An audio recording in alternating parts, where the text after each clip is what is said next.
gain. And I'm talking nothing less than 100,000 for most of this uniform, one pair of the uniforms.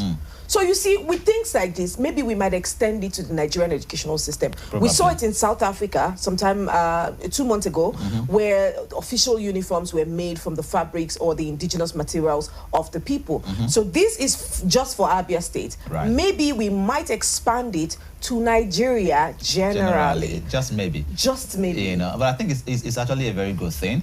I saw that story and I'm like, yeah, Alessoti, you're doing well. But I think what it's trying to do is also promote the cultural diversity that Abia State has.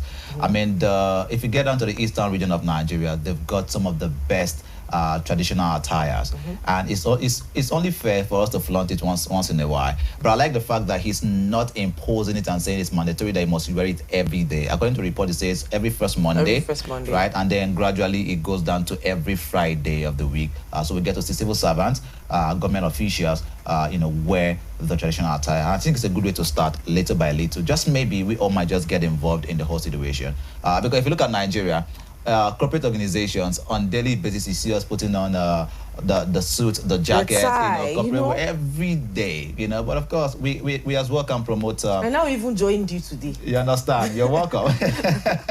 But yeah, maybe tomorrow I'll see you put on some ankara and then dress like a Nigerian. I'll try my best. Now that you've mentioned it, I will just try my best. And just to chip in as well, I saw something on the papers. United States approves $32.5 million in humanitarian aid to Nigeria. And according to them, the aid is aimed at addressing the growing hunger crisis in conflict-affected areas of northern Nigeria. And according to them, it's going to support over 764,000 internally displaced persons with food, nutrition supplements, and electronic vouchers, particularly benefiting pregnant women and young children. Sometimes this year we talked about the UN cutting off some of the aids, but of course we've seen a report here that the United States have also approved $32.5 million for humanitarian aid in Nigeria. Well, let's see how that goes, and let's see how many persons are going to get it this time. It's not about disbursing the money, it's about actually getting the money to the people that need it. I don't even get me started on the COVID-19 funds and how some people are being probed. And then the former Minister of Humanitarian Aid, you see how much money she carted away? I'm telling you. If that's okay, let's just get on to the rundown of what you'd expect today. Of course, we're starting with Today in History, what has happened many years ago, digging out deep histories and stories that shaped and continue to shape the world that we live in. And then we go on to a new study unearthing discoveries and breakthroughs that are shaping our understanding of the world. And then, did you know? Revealing surprising facts, hidden truths, and little-known wonders that spark curiosity and expand your perspective. And then we move right on to health tips, your daily dose of wellness wisdom, from smart habits to expert-backed advice. Right after health tips, we go to viral trends, which of course is starting to be the most favorite thing to do right here on the Rapid Dawn. Right. Bringing you the moments making waves online. And right after that, we take a breather and we get right into reviewing the papers. We had a lot of interesting headlines yesterday. Were you guys able to explore the stories there? But anyways, we go again today and we go harder. We have more papers that we need to review, through which we see the happenings in the Nigerian's political, economic, and social system. Right after that, at 8 o'clock, we will get on to human angle stories. We have quite an interesting one today, yet again. Yes. As always, no serial killer there, We've had a lot of that, but yes, we will have an interesting story on human angle of the show. At 8:30, Emmanuel and Eva will join us here in the studio. We will exit. If Victor wants to stay, he's welcome to do that. But yes, we will exit the studio for Emmanuel and Eva to give us sporting updates right here in the studio. Right after that, at 9 o'clock, we will be back for the big conversation of today. Do well to keep it locked in and do not think about going anywhere. My name is Martha Alu. And I am Victor Aki. See you in a jiffy.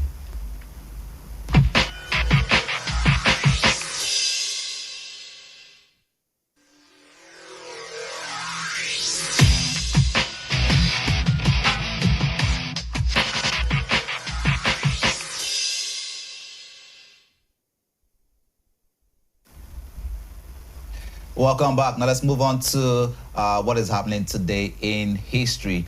Every day we try to give you something that has a touch of history. And for us, it has become our daily corporate responsibility to always give you some historical facts and historical happenings. And today, the world turns its attention to sexual health, as today is being celebrated as the World Sexual Health Day. This was established in 2010, September 4th, 2010, that's 2010.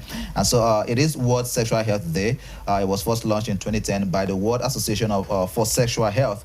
And today raises awareness, promotes respect for sexuality, and highlights the rights such as equality, privacy, education, and the freedom to choose if and when to have children. Well, across the globe, our schools, universities, and communities are holding conferences and campaigns to encourage open conversation. And this, of course, reminds us that sexual health is more than medical. It is about well-being, education, and human. And of course, it's really important that we also look at sexual health as individuals. And so today it's being referred to as the World Sexual Health Day. Pay attention to your sexual health as well.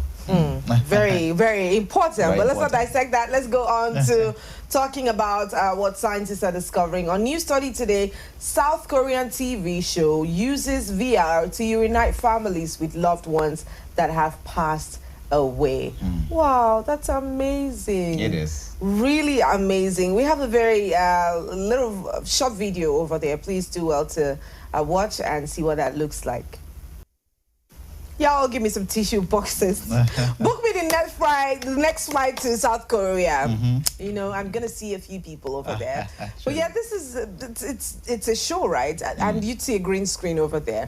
Looks real. And this is why Coco happens to be one of my favorite animations. I don't know if you've seen Coco before. No, I haven't. No, it's just a story where the parents, if you have lost a loved one, there's a year every day that you can cross over to them and see them, more like visiting day. And I'm like, is that how it works? Coco is one of my favorite animations. I really love it because it was trying to display something like this. I mean, it would be nice to meet your loved ones who you've lost a very long time ago. Surely. But this is what scientists are discovering. And this one will just bring tears to your eyes. We always bring tears to your eyes. And of course, they are using virtual reality. That's one thing that technology has also given to us as a people. But yeah, let's move on to Did You Know? Did you know? Japan sells the world's first toilet paper made of used diapers. When I saw this one, I smiled because right now in Japan, innovation sometimes comes in the most unusual ways. And right now we see on your screen that the country recently introduced the world's first toilet paper made from recycled diapers. And in Kagoshima, Japan, local governments teamed up with private firms to recycle used diapers. They sterilize it, they deodorize it, and then they bleach them, then mix it with recycled paper to create toilet rolls, you know, for individuals to use. And saying this, it just tells you how much Japan is trying to look into recycling, and it just amazes me how people use waste to convert it to something that could be used on a daily basis. Would you use this? Probably will. Probably will. Because again, if they bring it here to Nigeria, you don't even know how it was made. You know, but yeah, I think they went through a very good process. One of it, they had to deodorize it, so it doesn't have all of those things on smell. It's well recycled as it is, and of course, it can be used. It's eco-friendly. I don't know about this. I don't know about this, but yeah, good innovation. Recycling, of course, is very important, especially when we're talking about global warming. We're talking about climate change, and you see a lot of countries or nations of the world trying to ensure that the materials that they make can be recycled and are eco-friendly. Of course. Yes, let's talk about health now. And you know, we said from Today in History that it's World Sexual Health Day, and a few of us might not totally understand what that day is about, but not to worry. You got this Dr. is where this is where I get to flex my doctor muscles. But yeah, it's a World Sexual Health Day. Stay safe, stay informed, and stay healthy. Now, what is sexual health? Sexual health means physical, emotional, mental, and social well-being in relation to sexuality. I'll take that again. Sexual health means physical, emotional, mental, and social well-being in relation to sexuality is not just about avoiding diseases, but enjoying safe, respectful, and fulfilling relationships. You see that there are very specific words outlining what it should be and what it shouldn't be, right? It's not just being afraid of diseases, but are you enjoying safe sex, respectful ones, which means consensual, right, and fulfilling relationships. Now, importance of sexual health. Good sexual health helps prevent infections, unplanned pregnancies, emotional trauma, and promotes confidence, self-respect, and overall quality of life. The opposite of this is most times what happens to people that are being raped, as in the conversation that we had yesterday on the Girls Talk. So it prevents infections, which means you need to look for ways to protect yourself. Unplanned pregnancies. Understanding cycles, understanding materials you could use, healthy options you could use, and promote confidence and self-respect and overall quality of life. Let's talk about a few safe practices. Always use protection. Condoms. By now you should know, on the streets there are people that give this for free. You know, organizations have made it a point of duty, especially organizations that major in sexual and reproductive health, right, has made it, you know, their point of duty to provide materials that can ensure that you have safe sex. So it's super important for you to use protection, get tested regularly for sexually transmitted infections. So STIs can be transmitted to you if you don't practice safe sexuality. So yes, get tested regularly for STIs. Be honest and open with your partners. One of the major concerns or sexual health concerns that have been recorded, particularly in Africa, is the fact that a lot of people are not open with their partners. If you have had extramarital affair or extra relational affairs, you know, with someone outside of who you are in a relationship with, it is important that I know that it sounds silly to say it's important to let them know, especially because when you do so without protecting yourself properly, you can contact anything, and it will be unfair for you to transfer that from whoever you have gotten it to yourself and then to your partner. So when you suspect anything wrong, it's important for you to tell your partner so that they can get treated, tested, and then treated as well. When HIV and AIDS started becoming a thing in this part of the world and then in Africa, a lot of people, men or women, but mostly women, died from it, especially because their partners went on to have extramarital or extra relational affairs with people outside of their relationships or marriage, contacted the disease. Because of shame, were not able to tell their partners. So they went on taking drugs for themselves or getting treated and left their partners to die. That is not the right thing to do. Not at all. So be honest and be open with your partners. Avoid risky or unprotected encounters. I see some meme, if it's not risky, you don't want. Okay? Avoid risky and unprotected encounters. Also, what is reproductive health? Now, regular checkups for both men and women. Regular checkups for both men and women, especially if you're sexually active. It's important for you to do, even if you're not, it's important for you to do regular checkups for women and men. Because recently I saw a documentary where a lady was talking about how she had a very short cervix, and she didn't know until she had gotten pregnant. So when she got pregnant, there was this corrective tissue they were supposed to do to keep the baby, you know, safe and intact until 9 months when they are ready to give birth. But when they went on to consult with the doctor, countless times the doctor will tell them, oh, it's not important for you, just go. Until when she was about 22 weeks, it was difficult for the baby to stay in there.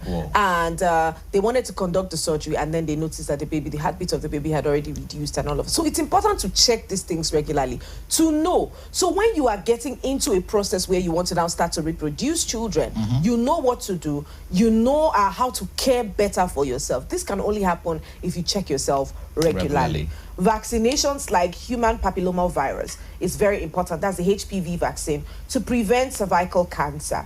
proper family planning and contraceptive use. Although this has also been abused, by a lot of young people, a lot of women, a lot of people basically. But you need to do proper family planning with your spouse, your partner, and contraceptive use. And then lastly, awareness of fertility and reproductive cycles. These are the ways that you should care for your reproductive health. And I hope this helps someone out there.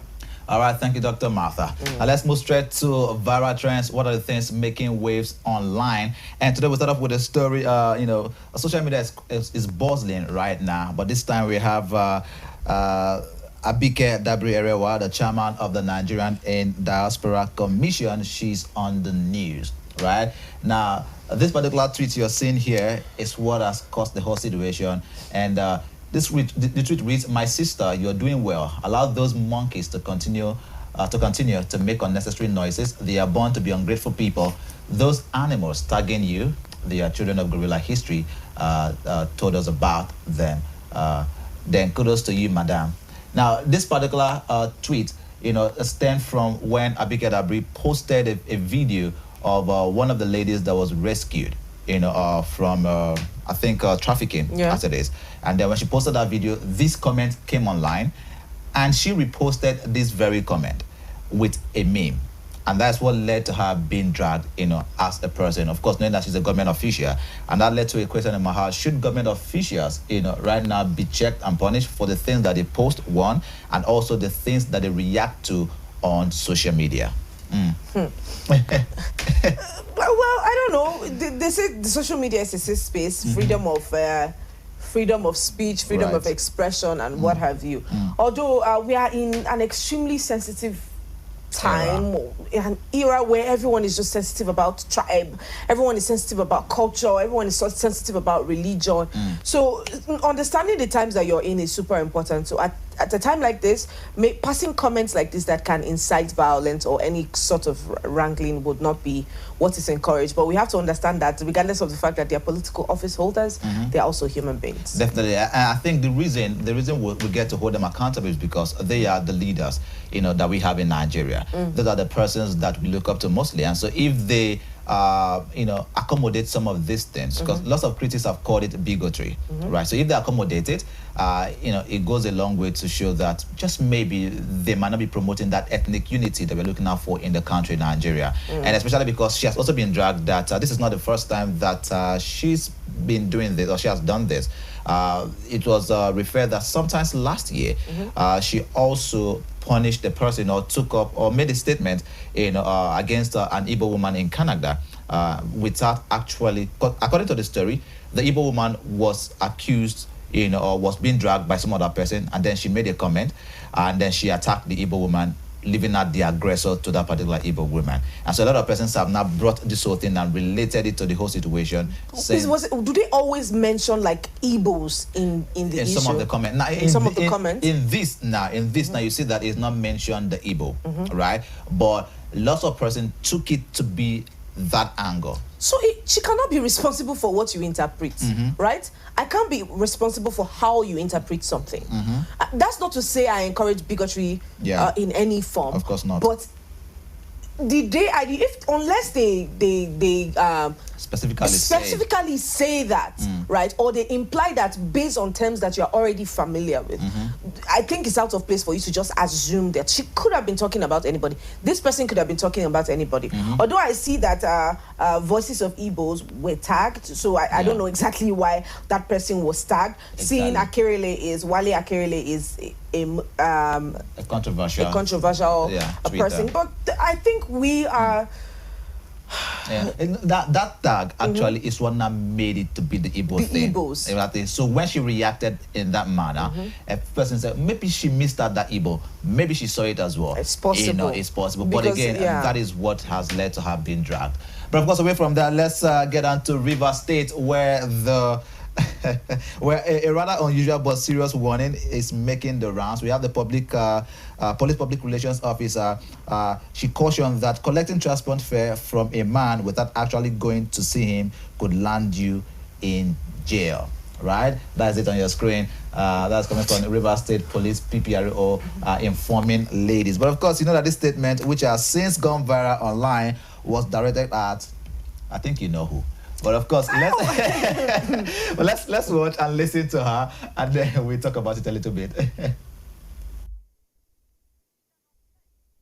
punishable offense is obtaining. Why would you collect transport fare from a man without going to see him? It's an offense. A punishable offense is obtaining money under false pretense. 419. I am here to give you this piece of information because I am your #1 bestie. My name is SP Grace Iringekoko, the Police Public Relations Officer for the River State Police Command. Thank you. Well, that's Grace Iringekoko, the Police Public Relations Officer of River State, making that warning and, of course, telling ladies, stop collecting money from men if you don't want to go see them. If you eventually collect the money, then you must have to go see them. If you don't go to see them, it is punishable by law. Does video call count? Well, if you give me money, I buy data, it's a video call, it doesn't count. No. Why? See, let me tell you why they don't go. Why? Most times, you people will say, it's just to see. It's just Netflix and chill. And then, at the end of the day, you people say, hey, nothing will happen, nothing will happen. Who will drag the people that have made something happen when they reach their houses? So the thing is simple, Martha. If you don't want to see this particular individual because you don't trust the individual or you don't trust yourself with the individual, don't go. What if I change my mind? Don't collect the money. What if I change my mind after collecting the money? Refund the money. I broke my leg. I'm sorry, PPRO. Well, we will not drag you. No. I won't drag you. But of course, I think it's a warning to the ladies. I think we saw a story sometimes last week about a lady who that was the way they was taken to court. Exactly, and then she had to refund the money, and then also paid a whole lot more than she collected from the man. But yeah, this is a warning to the ladies. If you don't want to, I think there are lots of ways for you to actually do these things. Okay, no one see you. Leave it at that. There's a thing called persistence. Sometimes as guys we might just be persistent about chasing the lady and wanting to be with the lady. But if you keep resisting us, we'll let you be. Why are you pestering me? You are paying for pestering now. No, but you're giving attention. See, let me tell you, these people, you people, they know themselves. The people that do these things to each other, they know themselves very well. Okay. So the lady might not be able to come out to explain to you why they did that. Right. But you see the both of them, they know each other very well. All right. So I don't think the police need to worry their pretty head about these things. Nah, they should worry. Anyway, they should? Because lots of guests have been scamming. But you guys don't come out to say, oh, what's the business of the police? Because you are spoiling business for some other men that don't care about these things. So, yeah, it's fine. Let's let them do what they want to do. Definitely. All right, let's travel to Burkina Faso, where the government has taken a hard stance on homosexuality. As Parliament has approved a new law, right now it has been banned. And anyone who is being caught practicing homosexuality in Burkina Faso, citizens, they will go to prison as long as 5 years. Foreigners will be deported immediately. And of course, there has been talks about this whole thing. Citizens of Burkina Faso, many of them supporters of this bill says that, of course, this also helps the nation, to get back to the religious feel and also the cultural, integrity of the nation. But we also have lots of activists saying that this is also infringing on the rights of the LGBTQ plus community. Do the activists live in Burkina Faso? Where we do not know. Face your country. Face your front. The people there know what they want. Simple as that. You see, the problem with most of this Western society, they want to tell you what to do most of the time. See, my issue is not even going to be about homosexuality right now. It's about, that's the head of the country. Let him decide what he wants to do. Right? If he has seen that homosexuality is a problem for his people, every clan has their religious and traditional background, right? If that's their religious and traditional background and they want to return to the origin, that's left for them. Right. If the LGBTQ community within Burkina Faso are the ones protesting now, it's a different ball game entirely. I mean, it's fair enough, they are part of the community, but they wouldn't want to come out to be identified as LGBTQ members. Truly. So you see, it might be hard to get to hear their voices directly from them. Probably. But of course, let's look at one more trend before we call it a wrap on this particular segment. There's something on the internet, and it says a lady sparks reaction online with her engagement video. I look at that video right there. See the laughter in her face. Which kind of boy is this? See my guy. I think it looks to see that particular one. And then someone say things they saw, in this part of the world. Is it by force? Tell the lady that he don't want. See the guy's face.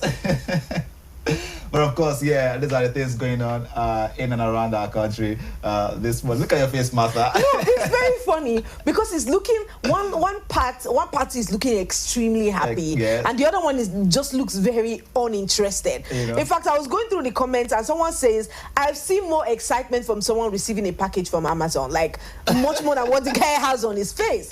Like, why?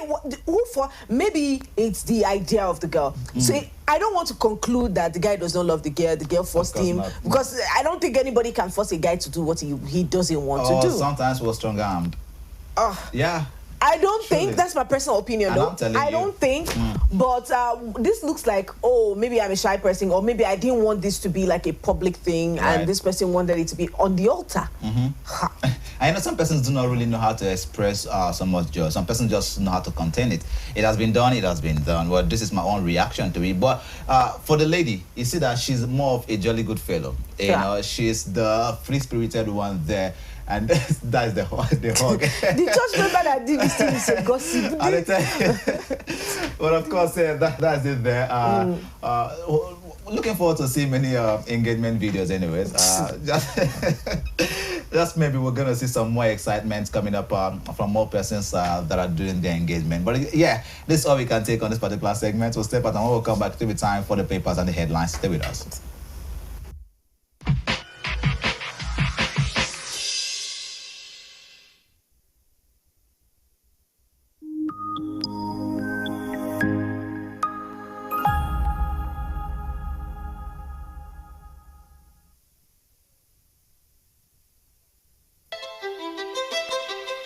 From the soil beneath our feet to the tables across the world, agriculture is the heartbeat of Nigeria's future.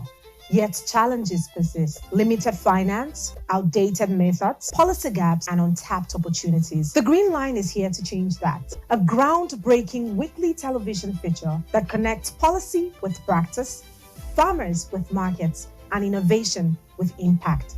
We dig deep into the full agricultural value chain, from land preparation to mechanization, financing, food preservation, exports, and beyond. The Green Line isn't just a show, it's a national development platform. Join me every Friday at 11 a.m. only on Rapid TV, Star Times Channel 176, and online at www.rbnradiotv.com. Nigeria's economy, the global market, what does it all mean for you? From stock market insights to global financial news you need to know. From Wall Street to the Main Street and, of course, the marketplace. Get the answers you need every week on Business Lens with me, Faith Dafa-Joseph, as I bring into focus the stories, strategies, and shifts shaping our economy. No angle is missed as I talk about the business, the people, patterns, and possibilities behind them. Welcome to the Business Lens. Rapid TV, rooted in truth, driven by impact.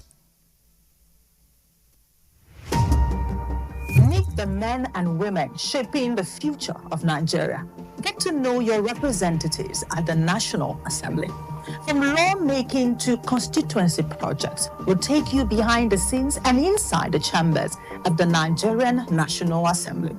Learn about the bills they are championing, the challenges they are facing, and the impact they are making in their constituencies. We'll also bring you closer to the people they are serving and the stories that shape their work. Join us on NAS Watch every Friday on Rapid Television at 7 p.m. So get informed, get engaged, and get to know the leaders shaping Nigeria's future. From the heart of Africa, where dreams are born and passion is boundless, a new wave of talent rises. In La Liga, these extraordinary athletes are not just playing the game, they're transforming it.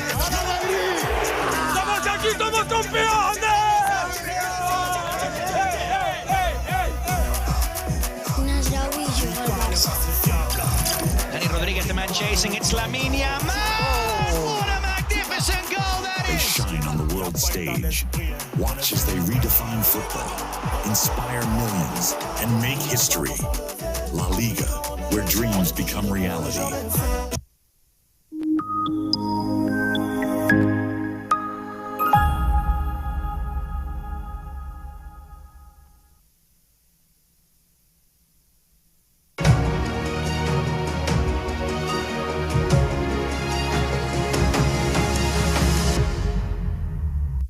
Long before modern banking, vault or even safety deposit boxes, the Amazi people of Morocco had already cracked the code on wealth management.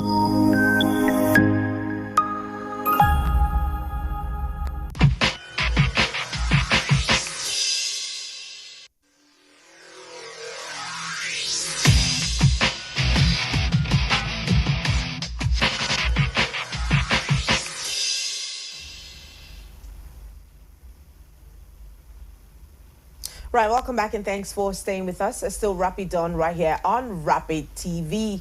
What's wrong with you? It's officially time for the review of the papers. That's right. And let's get right into it by starting up with the Guardian newspaper. And the headlines on the Guardian newspaper says the federal government opens debate on state police as Tinubu declares readiness. And yes, I did see that story where the president talked about the necessity of the state police, and this has been a conversation that has been on for a very long time now, right, in the social space. So, but yes, the president reiterated his commitment to starting off or to encouraging state police. And that we have on the headline for the Guardian newspaper, and that's on page 6. Please do well to grab a copy to see all of the stories that are explored within it. ADC faults Tinubu's charity plan for National Library. ADC faults Tinubu's charity plan for National Library. Zulum leads Northeast governors to Tinubu to seek completion of 17 roads and oil exploitation. We have digital lenders face 100 million fine for consumer abuse, data privacy violation. I support that these people should be banned out of Nigeria. Do you know that? I don't know how they get your number. They keep calling you and forcing you to take these loans all the time. And there are people who actually need money. Of course. They take on these loans and their lives never remain the same. Because the truth is, these people continue to leech on you. You borrow 10,000 naira, you end up paying maybe 50,000 naira because they keep adding and adding and adding interest to the money. You might never be able to pay that money. Truly. There are days when they call your phone and tell you, so sort of person is owing. I say, like, I don't know this person. Why do you guys keep calling me all the time, asking, oh, this person collected money? Do you know the person? I said, I don't know the person. It is unfortunate. Or you will see people's posters being uploaded online on social media, saying that they are HIV positive. Yeah. You shouldn't have anything to do with it. It's unfortunate. Very unfortunate. In as much as many Nigerians have benefited from some of these online loan apps, right?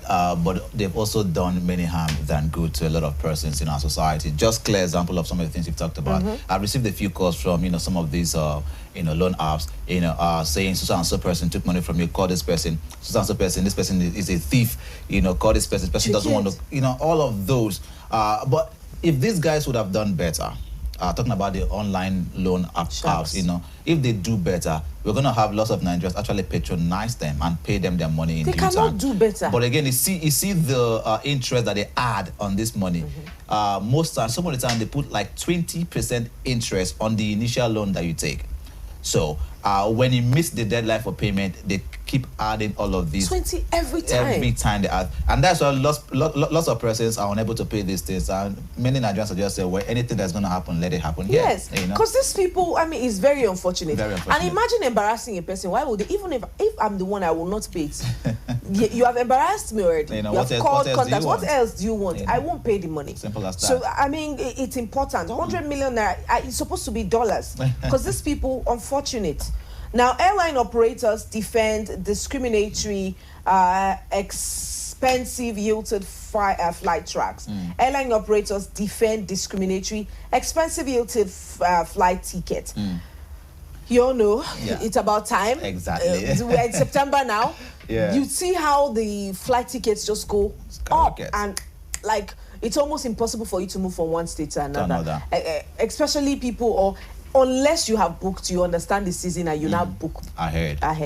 And this is not even just for for flights. Even those traveling by road, when it gets to this season, it's just crazy how the prices just goes too high. But yeah. All right, poly lecturers may withdraw services after ultimatum, and contractors storm Abuja demand 4 trillion naira payment for completed projects. DSS assigns or arraigns 9 suspects over Benue Plateau killings. And Constitution Review, Abbas unveils proposed amendment to Southern stakeholders, and non-oil growth accounts for 20 trillion naira income, says the presidency. This you will find on the Guardian newspaper. Please do well to grab a copy. And on Daily Trust this morning, I can end banditry in 2 months. Zamfara governor making that statement. And then if you look at the quote there, it says, "I swear to Almighty Allah, wherever a bandit leader is located within Zamfara state, I know it, and if he goes out, I know. With my mobile phone, I can show you where and when these bandits are today." And then he's saying that he can end banditry in 2 months. So with all of this information, what are you doing? Thank you. Well, 29 died in Niger boat mishap. I saw the story this morning. It's another sad story there. And 29 persons have lost their life in Niger boat mishap. Northern Elders Forum calls for state of emergency on insecurity, and Northeast governors meet Tinubu, seek oil exploration, roads completion. Federal government introduces AI, robotics in new curriculum. I think, we've been talking about other countries introducing artificial intelligence. Right now, we're saying that the federal government of Nigeria has also introduced AI, robotics in new curriculum. So we're paying attention to technology as well here in Nigeria. How many schools will be able to pay the people that actually have the knowledge to teach this? And how many schools will actually employ competent teachers? You have technical drawing now in your curriculum. Did you do it? All right. Did you do it? Where? It's not about having it in the curriculum. It's about making sure that the schools teach these things. Very, very true. Yeah, I agree with you. Well, touts chase couple to death in Abuja. I think that was the story we talked about earlier in the beginning of the program. Yeah, but these are the headlines you can find on the front page of the Daily Trust. All right, let's take a look at the Nation's newspaper. And the headline on the Nation's newspaper says that Tinubu's victory in 2027 sure, says Abdul Mumin. Kwankwaso open to talks, and president not to blame for the nation's woes. Then who? All right. Zulum leads the Northeast governors to Tinubu and requests completion of 17 roads and oil exploration. 20.59 trillion naira, the federal government, 8 months revenue, strongest in history. We also have Benue and Plateau killing suspect pleads guilty to illegal arms possession. And then the path to ending incessant ASU strike, you find that on page 13 of the newspaper, and 29 killed in Niger boat accident. That's also on page 29 of the Nation's newspaper. FCCPC to battle digital lending abuse. To battle that, of course, it will take a lot. It still boils down to the economic reforms of the nation. Because why do people feel a need to always borrow? Sometimes to meet up with their to meet up with their daily needs, or to meet up. School is resuming again. A lot of parents might not be able to meet up with their financial obligations for this season, and then they resort to borrowing, and then ridiculous interest being added on the monies, and they might never be able to pay back, being harassed and all of that. So before the cycle to be ended, there needs to be a fix of the economic system here in Nigeria. July, if you look at our traditional banks as well, it is almost difficult to even get a loan from your traditional bank, and that's why most times people tend to just go to the online sharks and borrow money. All right, the president orders MDAs to implement health insurance. Yeah, very important. Why additional loan payment is delayed. This is by Nelfund. And Dangote Group disowns truck involved in a Nugu accident. These and many more you would find on the Nation's newspaper too. Please do well to grab a copy. Let's move straight to the Punch newspaper. APC opposition clash over federal government's revenue growth claim. And present counterfacts. Presidency tells critics. Present counterfacts, rather.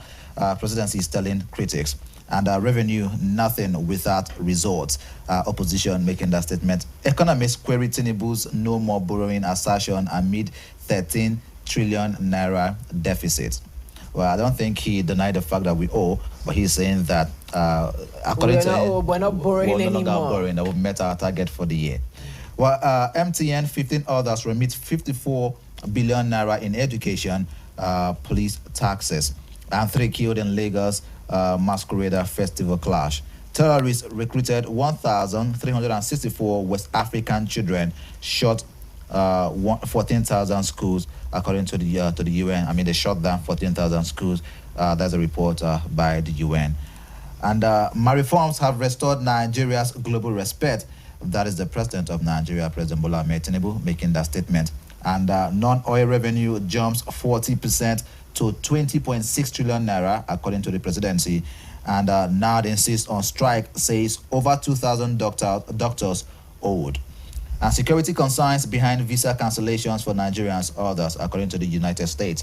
Well, these are many more you can find on the front page of the Punch newspaper. Let's look at the Vanguard newspaper. Insecurity is topping the headlines, and it says, I have to create state police. This is from Tinubu. It says, declare state of emergency in the north to save us. This is NEF.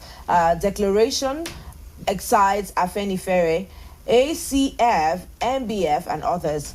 Nothing has changed in Yelwata since Tinubu's Benue visit, says the TIV leader. And nations must link security with good governance to check terrorism, says Defense Minister. Wants operationalization of ECOWAS standby force to be pursued with renewed vigor. That's one headline. We see alleged terrorism. DSS docks 9 overkillings in Benue and Plateau. Price hike, no subsidy on CNG, says the federal government. The federal government not using anti-corruption agencies to witch hunt opposition. This is by the minister, A.D. Molid. The federal government declares tomorrow a public holiday. So y'all are going to be home enjoying the holidays. Right. Interesting. NLC to the federal government. Emulate states that pay above 70,000 naira minimum wage. Sirika blames Air Peace United Asman for failure of Nigeria Air.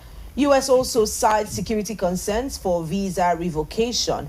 Finally, fans to FIFA 2026 World Cup qualifying match. Fans to pay 3,000 naira and 1,000 naira to see Eagles Amvobi. These and many more you would find on the Vanguard newspaper. Please explore the headlines. Let's move straight to the Daily Independent. Nigeria respected globally with stable economy. This is coming from President Tinubu. Says both reforms have reversed years of corruption, and federal government rakes in record 20.59 trillion naira non-oil revenue in 8 months. Despite export ban, share picking undermines Nigeria's industry. And talk about insecurity, Northern elders demand state of emergency in region. And telco set to rebound as federal government addresses lingering challenges. And National Library can't be reduced to pet project, ADC tells First Lady. National Library can't be reduced to pet project, ADC tells First Lady. Lassa fever death toll jumps to 160, highest in years. And I think it's important that we pay attention to all of these as well when it comes to our health. Lassa fever, I think it's been there for quite some time. And right now we're saying that the death toll caused by Lassa fever has jumped to 160, and this has been the highest in years. Federal government begins enforcement of regulation to address loan app harassment. And INEC and NIMSI strengthen ties to streamline voter identity registration. Well, these are many more you can find on the front page of the Daily Independent. You know, I think the reason that they're kicking against the library, you know, that headline you took where it says that the National Library is not a pet project. I saw a video by the First Lady, Olorunmi Tinubu, where she came out making a call saying if you want to wish her well on her birthday, if you want to send her gifts, there's a designated account number you can send to for the rehabilitation of the library.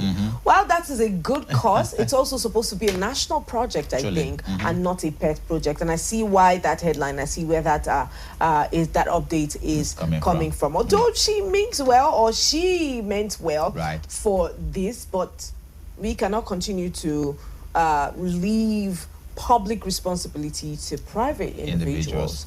And I see why that is. But let's look at the Business Day headlines. And inside the federal government's plan to list power assets on NGX, federal government to consider financial performance, operational efficiency, how exam bodies can win back public trust. It's important to let them know this, seeing the incidents or the past events from both JAMB and WAEC. The UBA MasterCard launched prepaid card to promote financial inclusion.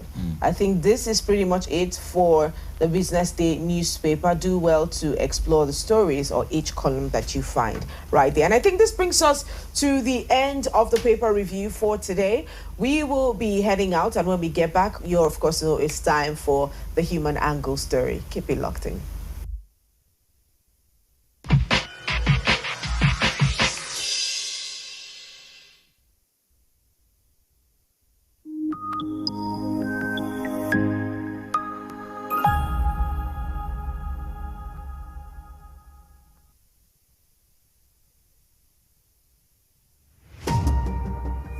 The men and women shaping the future of Nigeria. Get to know your representatives at the National Assembly. From lawmaking to constituency projects, we'll take you behind the scenes and inside the chambers of the Nigerian National Assembly. Learn about the bills they are championing, the challenges they are facing, and the impact they are making in their constituencies. We'll also bring you closer to the people they are serving and the stories that shape their work. Join us on NAS Watch every Friday on Rapid Television at 7 p.m. So get informed, get engaged, and get to know the leaders shaping Nigeria's future.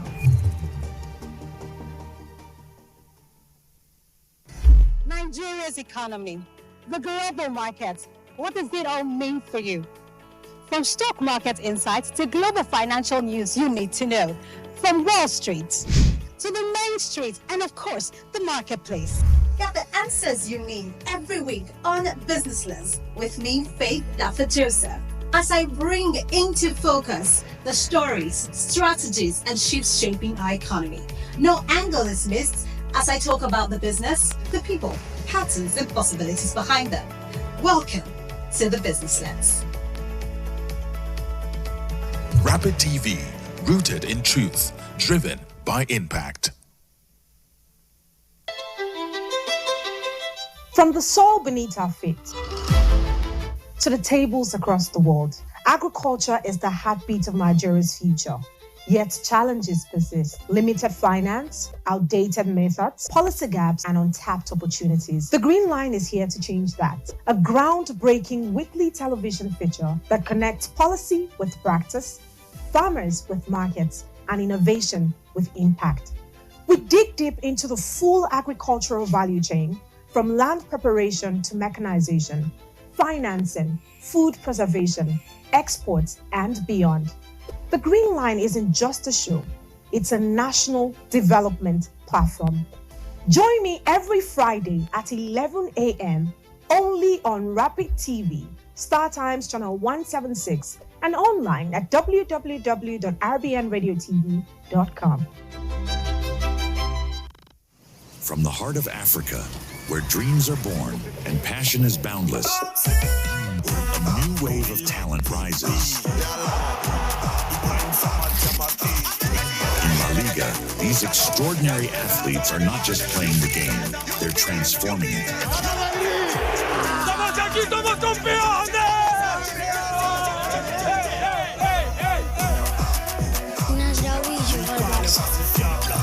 Danny Rodriguez, the man chasing, it's Lamine Yamal! What a magnificent goal that is! They shine on the world stage. Watch as they redefine football, inspire millions, and make history. La Liga, where dreams become reality.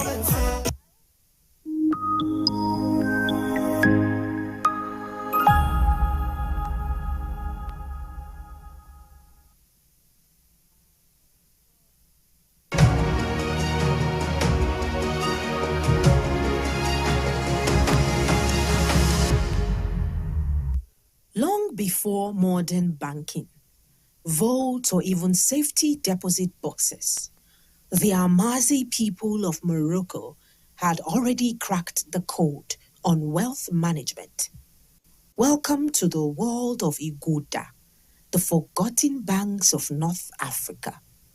Built over 500 years ago,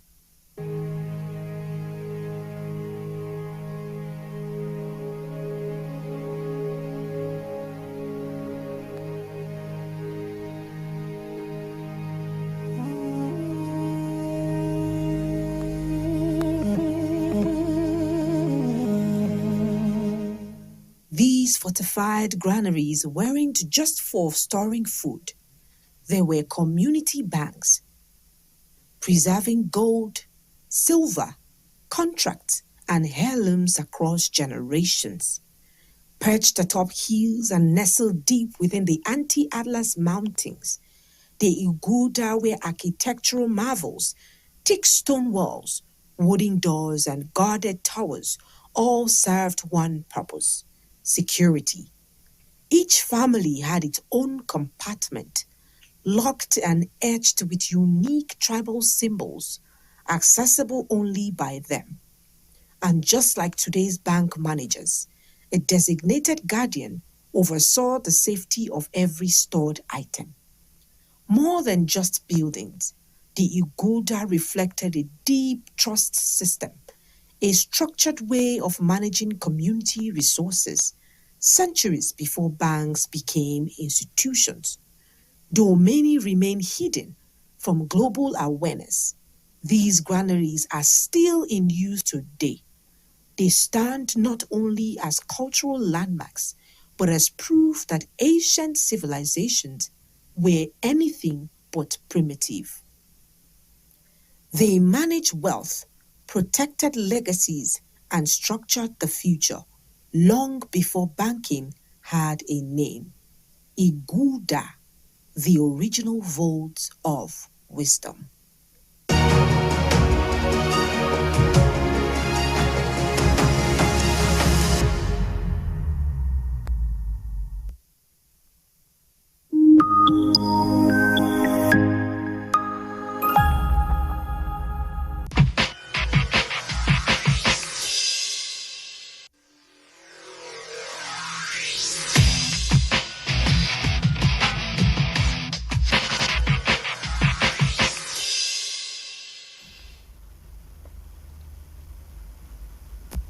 Welcome back, and thanks for staying with us. It's still Rapid On right here on Rapid TV, and my name is Martha Alo. You can call me Martha. And I am Victor Arke. Welcome to the Human Angle segment of the program. Yes. On the Human Angle segment, what we do is dedicate our time to telling you things that has happened from around the world. And today, we're talking about the Underground Railroad. If you're a movie person, you must have seen the movie. It's an interesting one. And we have had women who have put their foot forward, their best foot forward, to ensuring that their names are written in gold in history. True. We've also had men who have worked tirelessly and so